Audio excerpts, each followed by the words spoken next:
கடல் மட்டத்திலிருந்து கிட்டத்தட்ட 29,000 அடி உயரம். அங்கே ஆக்சிஜன் ரொம்ப குறைவு. அங்கே இருக்கிற குளிர் உங்கள் எலும்புகளை கூட உறைய வச்சிரும். ஆனாலும் ஒவ்வொரு வருஷமும் பார்த்திங்கன்னா பல ஆயிரக்கணக்கான மனிதர்கள் இந்த சிகரத்தை நோக்கி பயணத்தை மேற்கொண்டுக்கிட்டு தான் இருக்கிறாங்க. எவரெஸ்ட் அப்படிங்கிறது வெறும் மலை மட்டும் கிடையாதுங்க. மனிதனோட மன உறுதிக்கும் இயற்கைக்கும் நடுவில் நடக்கிற ஒரு மிகப்பெரிய போர்னு கூட சொல்லலாம். அங்கே வழி தவறி போன பல பேரோட கதைகளும் வெற்றிகரமாக சிகரத்தை தொட்ட பல பேரோட கண்ணீரும் இன்னுமே அந்த பனிப்பாறையில் அப்படியே உறைஞ்சு கிடக்குது. உலகத்திலேயே மிக உயரமான இந்த இடத்தோட மர்மங்கள் என்ன, சவால்கள் என்ன அப்படிங்கிற ஒரு பயணமாக தான் இந்த வீடியோ இருக்க போகுது. வெல்கம் டு தமிழ் சாளரம்.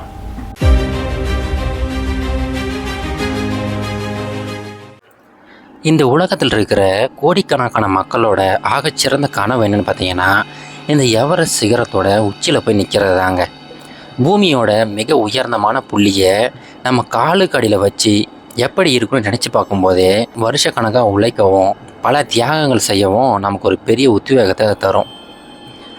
ஆனால் இதோட அதிர்ச்சியூட்டும் நிஜம் என்னென்னு பார்த்தீங்கன்னா, எவரெஸ்ட்டோட உண்மையான ஆபத்து நீங்கள் சிகரத்தை அடைஞ்சதுக்கு அப்புறமா தான் ஆரம்பிக்குது. ஏன்னா எவரெஸ்ட் வரலாற்றில் நடந்த பெரும்பாலான மரணங்கள் மலையிலிருந்து கீழே இறங்கி வரும்போது தான் நடந்திருக்குது. உடல் முழுசாக சோர்ந்து போயிடும், ஆக்சிஜன் அளவு குறைஞ்சி போயிடும்.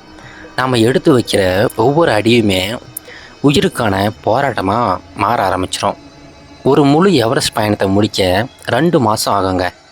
ஆனால் இன்றைக்கி வீடியோவில் நாம் இந்த ஒட்டுமொத்த பயணத்தையுமே வெறும் 9 நிமிடங்களில் நேரடியாக அனுபவிக்க போகிறோம். எவரெஸ்ட்டோட பேஸ் கேம்பில் ஆரம்பித்து அப்படியே அந்த ஆபத்தான டெத் ஜோன் வழியாக உலகத்தோட உச்சி வரைக்கும் போக போகிறோம். இந்த வீடியோவில் நம்ம பார்க்க போகிற எல்லாமே அந்த மலையில் ஏறின வீரர்களோட உண்மையான அனுபவங்கள் தாங்க. எதையுமே நாம் மிகைப்படுத்தி சொல்ல போகிறது கிடையாது. சொல்லப்போனால் கற்பனையை விட நிஜம் எப்போதுமே ரொம்ப கொடூரமானதாக தான் இருக்கும்.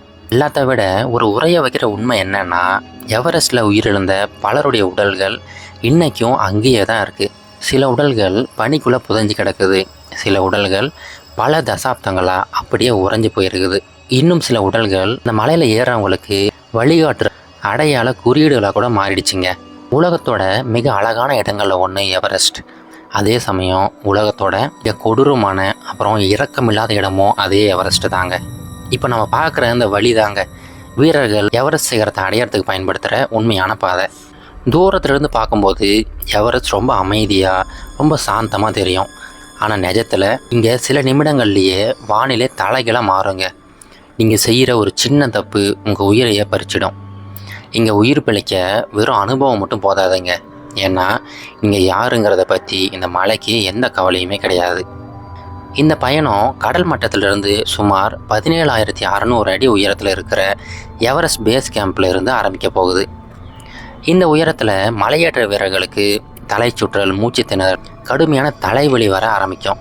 இந்த ஒட்டுமொத்த பேஸ் கேம்பும் நகர்ந்துக்கிட்டே இருக்கிற ஒரு பனிப்பாறை மேலே தான் அமைஞ்சிருக்குது. உங்கள் காலுக்கு கீழே இருக்கிற பனி தொடர்ந்து நகர்ந்துக்கிட்டே இருக்கும். 2015 நடந்த நிலநடுக்கத்தின் போது ஒரு மிகப்பெரிய பனிச்சரிவு நேராக வந்து இந்த பேஸ் கேம்ப் மேலேயே மோதிடுச்சிங்க.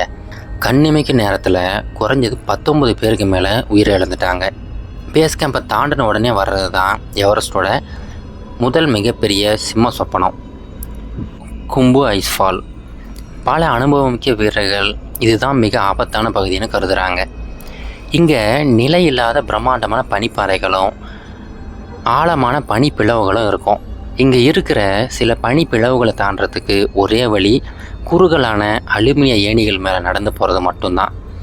காலுக்கு கீழே பல்லாயிரக்கணக்கான அடி ஆழத்தில் உறைந்த வெறிச்சொடிய பள்ளம் மட்டும்தான் இருக்கும்.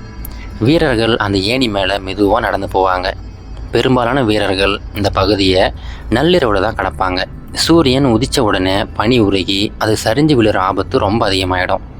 2014ஆம் ஆண்டு இங்கே நடந்த ஒரு கொடூரமான விபத்தில் ஒரு மிகப்பெரிய பனிப்பாறை சரிஞ்சு விழுந்ததில் 14 அனுபவமிக்க ஷெர்பாக்கள் உயிரிழந்துட்டாங்க. இந்த ஐஸ்ஃபால் அப்படிங்கிற ஆபத்திலிருந்து தப்பிச்சு வர வீரர்கள் சுமார் 20,000 அடி உயரத்தில் இருக்கிற கேம்ப் 1 பகுதியை அடைவாங்க. இங்கே உயரத்தினால் ஏற்படுற பாதிப்புகள் வீரர்களை கடுமையாக தாக்க தொடங்கும்.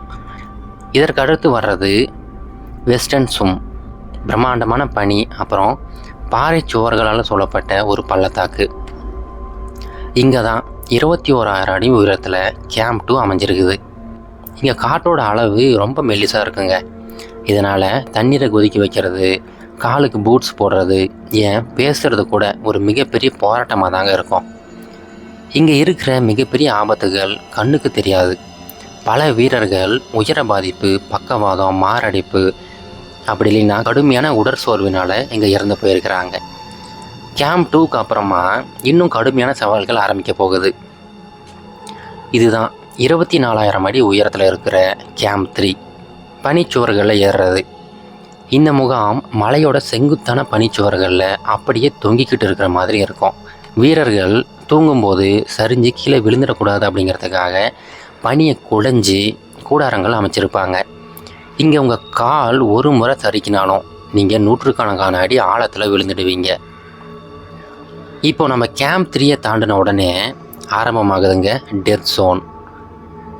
இந்த டெத் ஜோன் அப்படிங்கிறது ஒரு மரண வளையங்க. இந்த பகுதி 26,000 அடிக்கு மேலே இருக்கும். இந்த உயரத்தில் மனித உடல் மெல்ல மெல்ல சாகத் தொடங்கும். ஏன்னா உயிர் வாழ்றதுக்கு தேவையான ஆக்சிஜன் இங்கே சுத்தமாக இருக்காதுங்க. அடுத்து வர்றது 26,000 அடி உயரத்தில் இருக்கிற கேம்ப் 4. இந்த இடத்த பார்த்தா வேற ஏதோ கிரகம் மாதிரி இருக்குங்க. வெறும் பாறைகள், பனி, கிழிந்த கூடாரங்கள், அப்புறம் சுழன்றடிக்கும் கொடுமையான காற்று. இங்கே வெப்பநிலை -40 டிகிரிக்கும் கீழே குறையலாங்க. சிகரத்தை அடையிறதுக்கு முன்னாடி இருக்கிற கடைசி முகாம் இதுதான். அமெரிக்க மலையேற்ற வீராங்கனை ஃப்ரான்சிஸ் அர்சென்டியோ அப்படிங்கிறவங்க வெற்றிகரமாக சிகரத்தை அடைஞ்சிட்டாங்க. ஆனால் கீழே இறங்கி வரும்போது அவங்களோட ஆக்சிஜன் தீர்ந்து போயிடுச்சுங்க. அவங்க அந்த மரண வளையத்துக்குள்ளேயே மாட்டிக்கிட்டு அப்புறம் உயிரோட திரும்பவே இல்லைங்க. இதற்கடுத்து சிகரத்தை நோக்கின இறுதியான பயணம் நள்ளிரவில் தொடங்குது. சுற்றியும் கும் இருட்டாக இருக்கும். தங்களோட ஹெல்மெட் வெளிச்சத்தை மட்டும் வச்சு ஒவ்வொரு அடியாக முன்னெடுத்து வைப்பாங்க. அப்படி போய்கிட்டு இருக்கும்போது தான் இந்த ஹிலாரி ஸ்டெப் அப்படிங்கிற ஒரு ஆபத்தான பகுதியுமே வரும். அந்த ஹிலாரி ஸ்டெப்பை தாண்டினா தான் உலகத்தோட மிக உயர்ந்த புள்ளியை அவங்க அடைவாங்க. இப்போ இதில் கொடூரமான உண்மை என்னென்னா, பல வீரர்கள் இந்த சிகரத்தை அடையிறது தான் அவங்களோட வாழ்க்கையோட கடைசி சாதனையாக மாறுது. ஏன்னா சிகரத்தை அடைஞ்சதுக்கப்புறமா தான் மிகவும் கடினமான பகுதியே ஆரம்பிக்க போகுது. அதுதான் கீழே இறங்கி வர பயணம். அந்த நேரத்தில் உடல் முழுசாக சோர்ந்து போயிருக்குங்க. ஆக்சிஜன் சிலிண்டர்கள் காலியாகிற நிலையில் இருக்கும். குளிர் இன்னும் கொடூரமாக மாறும். எவரெஸ்டில் நடக்கிற பெரும்பாலான மரணங்கள் கீழே இறங்கும்போது தான் நடக்கும். அந்த புள்ளியில் மூளை மெதுவாக குழப்பம் அடைய ஆரம்பிக்கும். முடிவெடுக்கும் திறன் முற்றிலுமாக அழிஞ்சு போயிடும். சில வீரர்கள் வலியை இழந்துடுவாங்க. சிலரோ கொஞ்சம் ஓய்வெடுக்கலாம் அப்படின்னு சொல்லிட்டு உட்காருவாங்க. ஆனால் அப்புறம் அவங்களில் பல பேர் எந்திரிக்கவே மாட்டாங்க.